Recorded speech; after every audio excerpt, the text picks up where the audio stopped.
अस्सलाम वालेकुम स्टूडेंट्स। हम जो है वो इंपोर्टेड एंडोक्राइन ग्लैंड्स पढ़ रहे हैं जो हार्मोन प्रोड्यूस करते हैं और हमारी बॉडी के अंदर केमिकल कोऑर्डिनेशन करते हैं। कल हमने पिट्यूटरी ग्लैंड के बारे में पढ़ा था, आज हम पढ़ेंगे थायराइड ग्लैंड के बारे में। थायराइड ग्लैंड भी जो है वो हार्मोन सीक्रेट करता है जिसे थायरोक्सिन कहते हैं। ये कहाँ पाया जाता है? नेक रीजन में पाया जाता है। जो हम अक्सर देखते हैं नेक के नीचे अक्सर स्वेलिंग हो जाती है, वो थायराइड ग्लैंड के अंदर ही डिसऑर्डर आता है। थायराइड ग्लैंड जब वो थायरोक्सिन प्रोड्यूस करता है जो हमारी बॉडी के अंदर आयोडीन की कमी को पूरा करता है। ठीक है, अगर किसी को आयोडीन की कमी हो जाती है, खुराक में आयोडीन की कमी होती है, तो thyroid gland can not make it's hormone. Thyroid gland जो है वो आयोडीन, अगर आयोडीन हम नहीं लेते खुराक में तो आयोडीन जो है वो थायराइड ग्लैंड को वर्क नहीं करवाता और थायरोक्सिन प्रोड्यूस नहीं होता। और इस कंडीशन में जो थायराइड ग्लैंड होता है जो बड़ा हो जाता है, लार्ज हो जाता है, और इस कंडीशन को हम गोइटर का नाम देते हैं। गिलर्ड की बीमारी इसको कहा जाता है। आमतौर पे थायरोक्सिन का काम होता है ये हमारी खुराक की ब्रेक डाउन करता है, ऑक्सीडेशन करता है। मतलब हम जो खुराक खाते हैं उसकी ब्रेक डाउन करके उसको हमारी बॉडी का हिस्सा बनाता है और हम इसके साथ साथ हमारी बॉडी की ग्रोथ भी करता है। इसमें दो कंडीशन आ जाती हैं, एक हाइपोथायरॉयडिज्म हो जाता है और एक हाइपर। हाइपो मीन कम और हाइपर मीन ज़्यादा।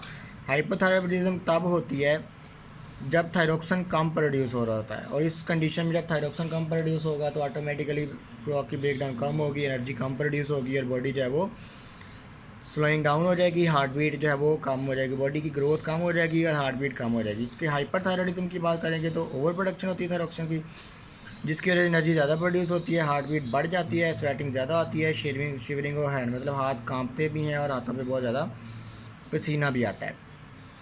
थायराइड ग्लैंड प्रोड्यूस एक और hormone, another hormone called calcitonin. It decrease the level of calcium ion in blood and promote the absorption of calcium from blood into bone. दूसरा hormone जो thyroid gland produce करता है वो calcitonin है। Calcitonin का काम होता है ये ब्लड से कैल्शियम आयन को निकाल के और बोन में दाखिल करता है, जिससे हड्डियाँ मजबूत होती हैं। अगर पैराथायराइड ग्लैंड की बात करें तो पैराथायराइड ग्लैंड जो है वो 4 gland situated on the posterior lobe of thyroid gland के नीचे पाए जाते हैं।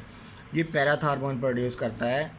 ये level of calcium ion in blood, ये जो है वो कैल्सिटोनिन का उलट काम करता है। जैसे कि कैल्सिटोनिन ब्लड से कैल्शियम आयन को निकाल के बोन में दाखिल करते हैं, इसी तरह जो पैराथायराइड ग्लैंड है, पैराथ हार्मोन जो है वो कैल्शियम आयन को बोन से निकाल के वापस ब्लड में भेजता है। अगर कैल्शियम आयन ज़्यादा बढ़ते जाएंगे तो हड्डियाँ बहुत ज़्यादा ब्रिटल होती जाएंगी और टूटने का खतरा ज़्यादा होगा। इसलिए इन दोनों की कैल्शियम आयन की बोन के अंदर, ब्लड के अंदर पोजीशन को मेंटेन करने के लिए, एक्विलिब्रियम में रखने के लिए इन दोनों हार्मोन्स का इक्वली काम करना बहुत ज़रूरी होता है।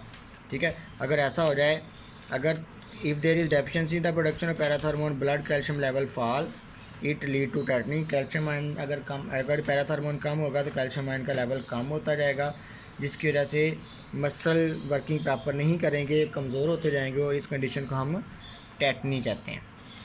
ठीक है जी, ये calcitonin and पैराथ hormone complement and each other and regulate the level of calcium ion in blood. Calcitonin और पैराथ हार्मोन एक दूसरे के अपोजिट काम करते हैं और ब्लड के अंदर, बोन के अंदर कैल्शियम आयन को रेगुलेट करते हैं। टेटनी क्या होती है? Is a sharp flexion of the wrist and ankle joint, muscle twitching, cramp and convulsion. अक्सर हम कहते हैं कि नाड़ पे नाड़ चढ़ गई, अक्सर में नाड़ पे नाड़ नहीं चढ़ी होती, मसल जो है वो एक मसल दूसरे मसल के ऊपर आ जाता है, जिसको हम मसल ट्विचिंग कहते हैं। जॉइंट के अंदर भी पेन आ जाती है, जॉइंट जब एकदम अकड़ जाता है। It is due to decrease blood calcium level which make the nerve and muscle more excitable.